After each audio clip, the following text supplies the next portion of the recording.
So, by way of introduction, I'm going to just give you this brief disclaimer. This essay by Fulton Sheen shows his humorous American biases. And I don't mean that in a necessarily negative way. I'm an American myself, and I do love my country, which is why I chose this essay for this Sunday, just days away from a big event. But it does, show his, I would say, classical liberalism, and I am not a classical liberal. So I have my slight points of disagreement with him, but the underlying point of this essay is 100% accurate, and that is if you wish to preserve the freedoms of your country, they must be rooted in God. And so, with one other disclaimer, he mentions the term Americanism a lot in this essay, and in a positive sense. He means Americanism in what we'll say the colloquial sense, the more common use of the term, as opposed to the defined heresy of Americanism, which was defined not long before this was written, actually, which is why it's surprising he'd use the term. But his audience has never heard Leo the 13th or read any of his writings, most certainly. So when he says Americanism, he does not mean what Leo the 13th meant by Americanism. But with that, enough from me. The words of Archbishop Fulton Sheen on patriotism. Patriotism by Archbishop Fulton J. Sheen. The treatise on patriotism in the writings of the greatest philosopher of all times, St. Thomas Aquinas, is to be found under the subject of piety. This at first may strike as strange those who think of piety as pertaining only to love of God. But once it is remembered that love of neighbor is inseparable from love of God, it is seen that love of our fellow citizens is a form of piety. In these days, when so many subversive activities are at work, a reminder of the necessity of loving our country is very much to the point. Consciously or unconsciously, our citizens are grouping themselves around the only two possible ultimate answers to the questions vexing our country. The first answer is that the essence of Americanism is revolution. The second answer is that the essence of Americanism consists in the recognition of the sacredness of human personality. First, let us consider the revolutionary theory. The Bolsheviks, in their attempt to justify another upheaval, are rewriting American history to suit the dialectics of Marx and Lenin. Their argument is this: America began with an upheaval. If they insist on appealing to the American Revolution, we would remind them that it was a political revolution against a government across the sea and not a civil war and class struggle against one another. As an American, you must be opposed to all dictators of any ideology.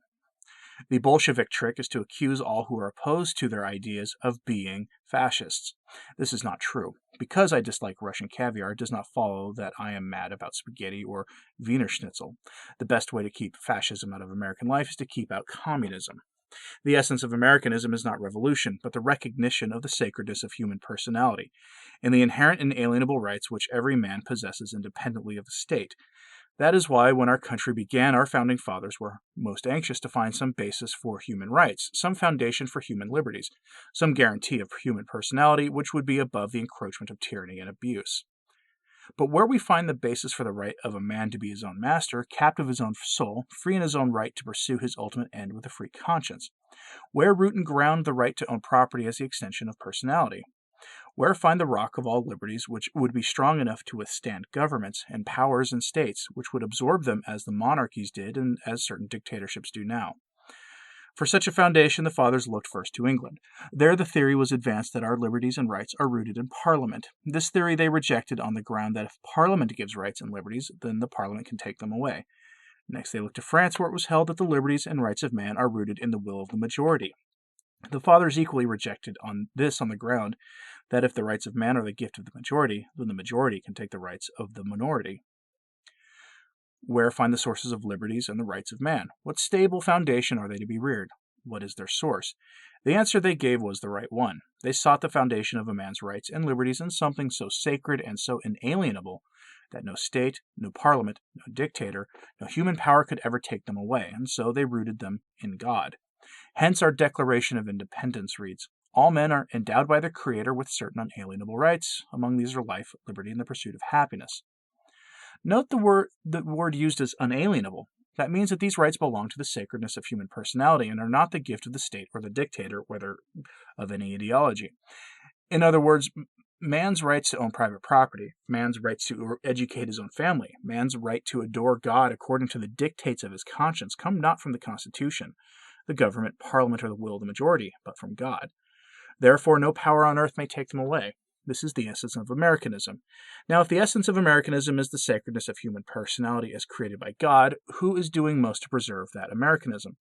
The schools that never mention his name? The universities and colleges that dissolve the deity into the latest ultimate of physics or biology? The professors who adjust their ethics to suit their unethical lives? The answer is obviously that the forces that are building constructive Americanism are those that take practical cognizance of the existence of God. It is the non-religious schools which are out of the tradition of Americanism. They are on the defensive.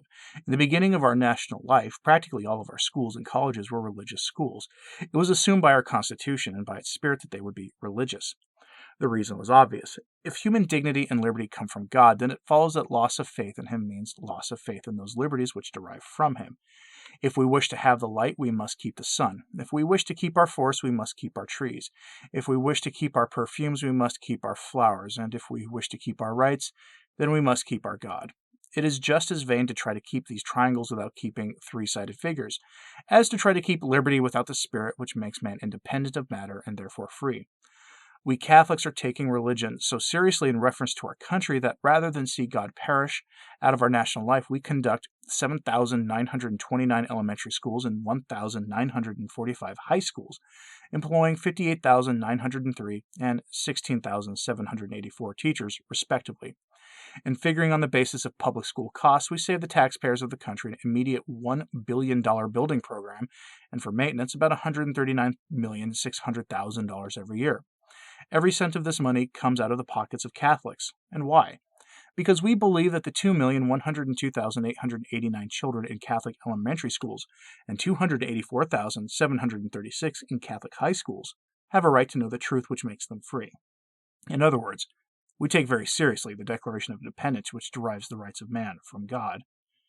In conclusion, true Americanism is the belief of the freedom of man as a divine derivative. For that reason, if we wish to keep pure Americanism, we must keep our religion. To this is to be added the important fact that dictatorships, regardless of any of the regimes, but especially the Bolshevik, regard man only as a stomach to be fed by the state, or as a tool to amass wealth for the state. Put men on that level, and they need no religion, any more than animals need religion, or a monkey wrench needs liturgy. But to put them on that level is to depersonalize and mechanize them down to the very core of their being. A democracy needs religion, for it assumes that man has not only a stomach but also a soul which is the seat of his rights. And since that soul must be fed as well as the body, he must have religion. Democracy has to rely not on force but on freedom and liberty. But freedom and liberty are inseparable from responsibility, and responsibility is inseparable from conscience, and conscience is inseparable from religion. It is our solemn duty as Catholics, therefore, to be conscious of our duty to America, and to preserve its freedom by preserving its faith in God. But we talk about patriotism. It might be well to remind ourselves that in a crisis like this, even devotion to the stars and stripes is not enough to save us. We must look beyond them to other stars and stripes, namely the stars and stripes of Jesus Christ, by whose stars we are illuminated and by whose stripes we are healed. This was originally published in 1938. Still relevant today.